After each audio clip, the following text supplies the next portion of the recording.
Fellas, if your significant other, if she is outperforming you from a financial standpoint, from a professional standpoint, you feel insecure, you're going to want to watch this video. And ladies, if your man feels insecure about that, send this video and send this podcast to him, and we'll see you in the podcast. What's up, and welcome back to the Chasing a Greater Vision podcast. I'm your host, Rickey Jasper.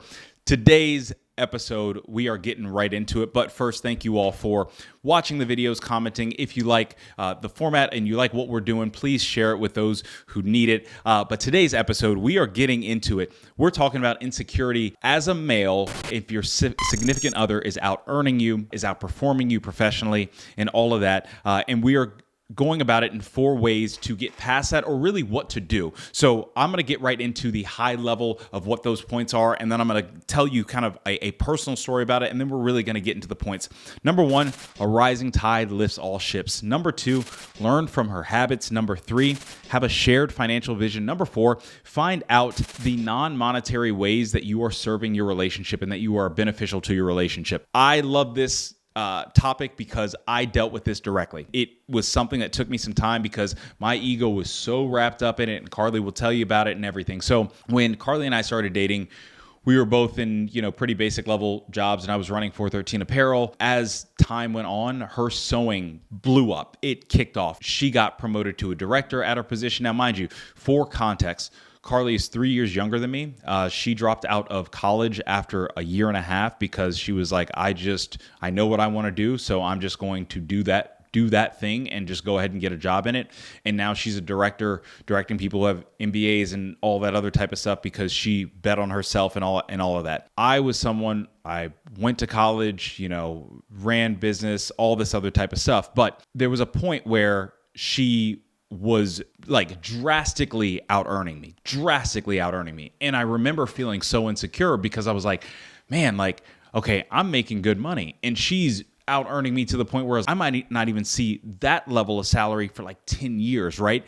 And I remember feeling so insecure, and I was like, and it was just an ego thing. I felt like deeply like my value, my worth is like, I don't know what it is, but guys, we go through it, and it is what it is. So if you're in that position, there's hope. It's not all lost, and it's something that it's a natural thing, because I think as men, we have a natural predisposition to want to provide. And if we don't feel like we can provide in a certain way, then just a lot of weird feelings come up. So that's what was happening. Now, over time, earnings evened out, and even still, for me, going through that, it didn't matter because I got very comfortable with what that was. And I learned 4 key things that I'm going to talk about that really helped me out through that made me really change my viewpoint of that dynamic, and it made me realize how much of an asset that actually is. And especially in 2023, especially in where we're at in this day and age, the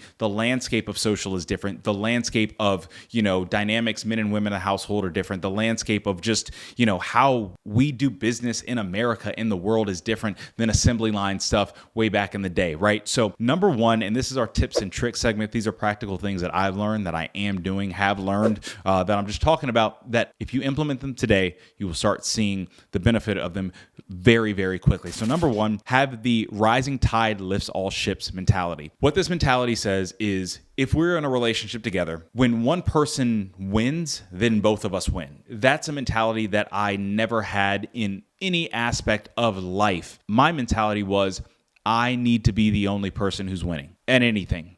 And so if you have a selfish mindset of, I'm not quote unquote winning, then nobody wins, then you're going to see the relationship dwindle. You're going to see your insecurities be put on the other person. The other person is going to end up either resenting you, or they're going to do, I would say probably a worse thing is, they're going to start playing lower to their potential. And what they're going to do is, they're going to do that because they love you so much that they're just going to say, well, I'm just going to play at a lower than my potential level so you can feel comfortable, so your ego can feel good. And anytime somebody is just doing stuff so your ego is boosted, it doesn't help you as a man. You come off and you are weakened by that, but you don't realize it because you think, ooh, well, this person's doing this and capitulating to be. So yes, I'm the man and this and that. That's not how it is. A rising tide lifts all ships. But having somebody win, how you see them operate, how they've gotten there, the conversations that they have with other people, the way that they network, all of these things you can take from, because you're like, oh, I'm seeing this. And maybe there's some things there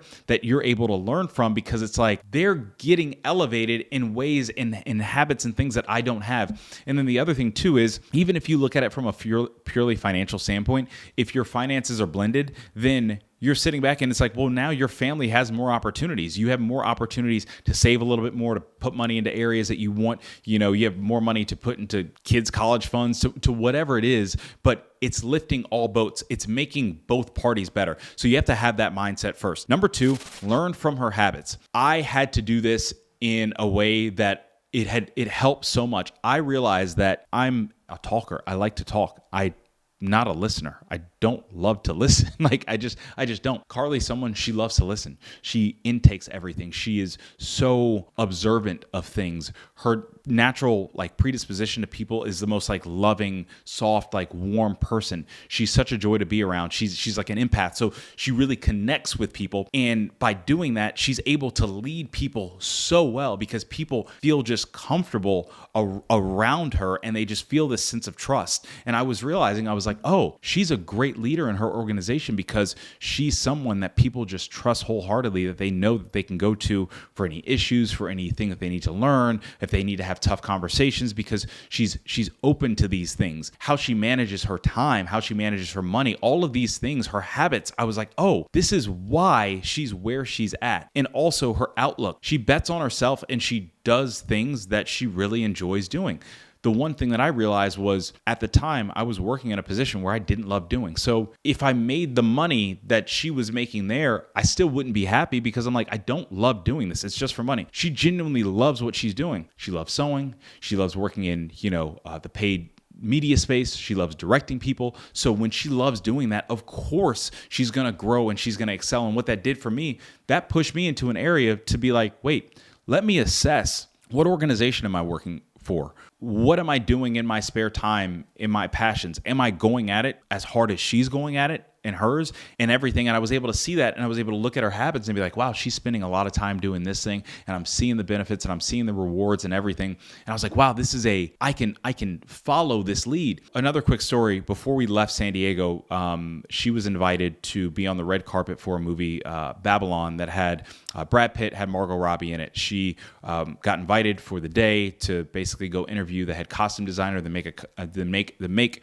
a dress for the red carpet that was Babylon inspired, and then be interviewed and everything, right? She gets paid for all this and everything, and I'm like, this is amazing. I'm so excited for her. We get on the red carpet, and it was a really interesting moment. So they called her name to be on the red carpet, and so her and I walked on the red carpet, and we're taking pictures. They're directing us or whatever, and then the person who was directing was like, hey, Ricky, can you move off to the side? Can we get solo picture of Carly? Cool, no problem. Getty images, all that really cool stuff. And I'm sitting on the side, and I'm holding her purse on the side. Now, mind you, I like being in front of camera.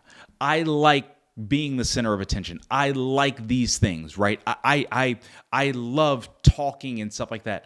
Carly, she's just like, I love being in the background.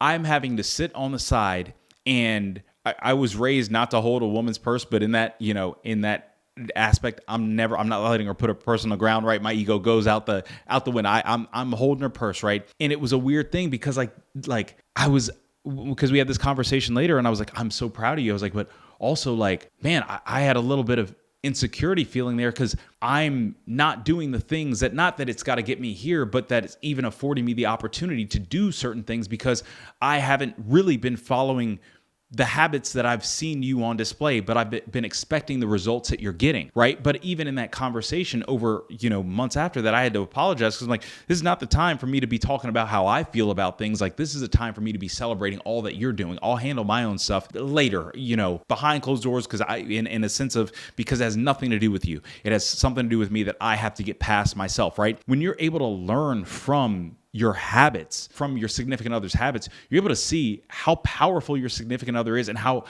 much better of a man that you can be because of who they are. And I think that's such an interesting thing because, now there's all of this it's a quote unquote like red pill community stuff where it's like guys who seem like they're just hurt by women, they're talking nonsense and stuff like that. And I think that there's some information that has some level of credence, but overall it just seems like not everything is conducive to, consistent, loving relationships that are prepped in for the long haul. What I've realized in this aspect is I'm a very strong-willed individual. I like being a force in a room. I like doing those things. But when it comes to her and her habits and how she goes about life, I've had to take a step back and say, whoa. She's being afforded so many opportunities, so many things and so many cool things, and she's just keeping her head down and working and stuff like that. And I'm like, I'm taking something from that. And it's a beautiful thing because it helps me. Now, we're not in competition. Now, I'm pushing her as hard as I can. If there's 4 days that go by and I don't hear a sewing machine going up there, I'm talking to her. Hey, babe, I'm texting her from upstairs. Hey, I'll make dinner. I'll do this. You gotta sew. You gotta make time for that, right? And she's doing the same thing. Hey, Mason hasn't been here for some time. Hey, when are you guys scheduling this thing? Hey, do you need me to take some short form content for you? So on and so forth. Because I've seen her work ethic and I've mimicked it as well in some of her soft skills. Number 3, have a shared financial vision. So this is a cool thing, especially now because most of our finances are melded, mended, intermixed because we own a house together and everything, and we're getting married. When she gets paid, I get paid. When I get paid, she gets paid. When we get paid, the house gets paid, right? So we have a shared financial vision. We don't have kids yet. God willing, we will. We already are putting money aside for kids' college fund. If they decide not to go to college and they want to do something else, cool. Now we have a nest egg for them. Great, right? Having a shared financial vision, you're just looking at the collective finances coming in the house. It's like, hey, it doesn't matter who's making it. It doesn't matter how much is coming in. We have some things allocated, and the more that's coming in, the more we're able to help other people with some outreach, with our tithes, with other things that we're doing, with donations. The more that we're able to help our future, our collective future as relationally, the more that we're able to do for each other, the more we're able to do for our future kids, right? When you have a shared financial vision, the last thing that you want to do is hope that a person makes less than you and then have less resources to do things that could benefit you and your spouse. When I switched that mindset, and it's, I credit to my dad. My dad was the one who was like, hey, when your mom gets paid, I get paid. When I get paid, your mom gets paid, right? And it was like, it shifted my thought process. When you have a shared financial vision, you realize is that money is a conduit to do something that can be bigger than you. The more resource that you have coming in, the more you can do. So think of it that way. Number 4, look at the non-monetary ways that you can contribute. This was actually pretty interesting. So when we first moved into the house and after we got settled a little bit, we had my parents over for dinner. My parents live like 6 miles up the street in Texas. And we had my parents over, and it was cool because I had smoked a brisket. Carly made some sides. We served dinner. We ate dinner. It was a great time. I'm picking up the dishes and I start just doing the dishes. Cool, no problem. The way our kitchen's set up, it's cool set up, still engaged with everybody and stuff like that. My dad called me 2 days later and he's like, man, I'm really proud of you. I was like, oh, I appreciate it. He was like, you're just doing the dishes. And he's like, not that you don't do dishes. He's like, but you just are serving your household without even thinking about it. It's just not even a thought. And he's like, and I could see how much appreciation Carly had because I know that, she was helping get a lot of the other rooms set up and all this other type of stuff. She's doing a lion's share of a lot of the decoration of the house, everything else. So it's I'm getting in where I fitting it where I can fit in and doing a lot of other things. So I know that my contribution to my relationship is not just monetary. And I think that's the thing that some men mistake. You think that if you throw money at a woman or you're like, oh, I have money, now I'm of value. But it's well, are you there for emotional support? Are you there helping house and home? Are you there actually giving your time, effort, and attention? Are you there really being a model of someone who can lead a household in certain aspects? Are you doing those things where they really trust you beyond the finances? Basically, if the finances weren't there, would they still be with you? Would they still respect you?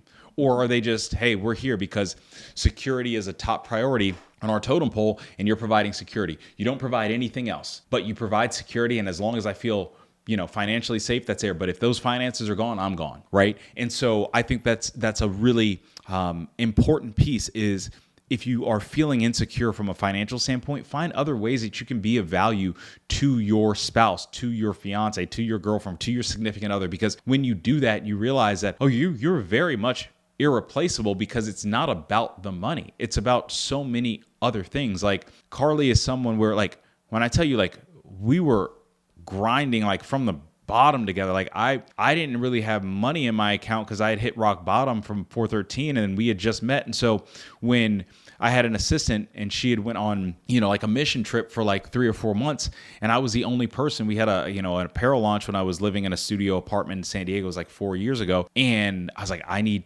someone to help ship the items. Carly was like, we had planned a date, and I was like, babe, I gotta, ship items. And this is before we were like really dating. And she's like, oh, come over and help. She was over in my one couch in the studio apartment helping me pack women's crop tops and then go into the post office with me to ship them out and stuff like that. So it was like those things. It wasn't like a money thing. It was like she saw something in me at the time where it was like, okay, cool, I can rock with this. I saw something in her at the time, was like, I can rock with this. And then our careers started taking off and her career blossomed. And I was like, whoa, it was something that I wasn't prepared for. So I had to reassess and rethink about a lot of other things. But I also had to look and say, the best thing is she wasn't with me because I had money. I was basically broke when we were together. And now that we're both winning in aspects, I don't have an insecurity that she's here for me because I now have some financial blessing. So when you break that down and you realize that your worth is beyond money, and you do these 4 things: 1, have the mindset that a rising tide lifts all boats. When she's winning, you're both winning. That's going to help. Number 2, learn from her habits. If your woman is killing it professionally, if she's killing it from a finance standpoint, and you are not, and you want to, and you feel like, you can, learn from her. Ask questions. I ask Carly questions all the time. If there's tough situations at work, so I manage people. Hey, babe, you've been managing people. Here's the situation. What would you do? Because I know naturally I want to do this and it doesn't feel like it's the right thing to do. And I get advice from her because she's so proficient in that. So learn from habits. Number 3, have a shared financial vision. If you are melding finances, if your finances are intermingled or mixed, when she gets paid, you get paid. When you get paid, she gets paid. When you all both get paid, the house gets paid. Things get paid, right? So, and you have money coming in that you can be a conduit to do other things with, to bless other people, to make sure that you all are financially stable and secure. Don't want to have the mindset of, I don't want this person to make any money, and then put the whole household at a detriment because you need to build your ego. It doesn't make sense. And number 4, look at the non-monetary ways that you can contribute. Contributing as a man is not just about money. I'm going to say that again. You can clip this up. Contributing to your relationship as a man is not just about money. If it is just about money, then she's in it for the wrong reasons. You can contribute by your woman making more than you, making more money than you, and you do not have to feel insecure because you can find other ways to provide value to her and to your household. That is how you ensure that there's harmony in your household when your ego might be feeling a little off, but I promise you that you will get there. There's no word of the day for this one. I'm going to tell you that right now. We just got right into it because this is a point that I want to drive home, because I think that more people experience this and they want to even talk about, and it hits people in different ways and they want to talk about. So guys, if this helped you, share it to other guy friends. Ladies, if this is something that you're like, this is what I've kind of been feeling in my relationship. Like, dang, like, let me just gently send this to my man because I'm here. I'm on the same team. Like, at the end of the day, we're on the same team and we want to do, things together and collectively. Me and Carly, we're not in contention with each other. We're in the same team. Rising tide lifts all boats and ships. You all are on the same team. You want to make sure you have resources for the team to improve and for the team to just be better. So I hope that this podcast helps. I love talking about this one. This was a fun one. This was a deep one. But yeah, I'll see you next time. Peace. Thank you all so much for watching the Chasing a Greater Vision podcast. If you like this podcast, please like, comment, subscribe, hit the bell, send it to friends, use a carrier pigeon, do whatever you have to do. We hope that this inspires you to chase your greater vision in your life and for us to continually and consistently do it together.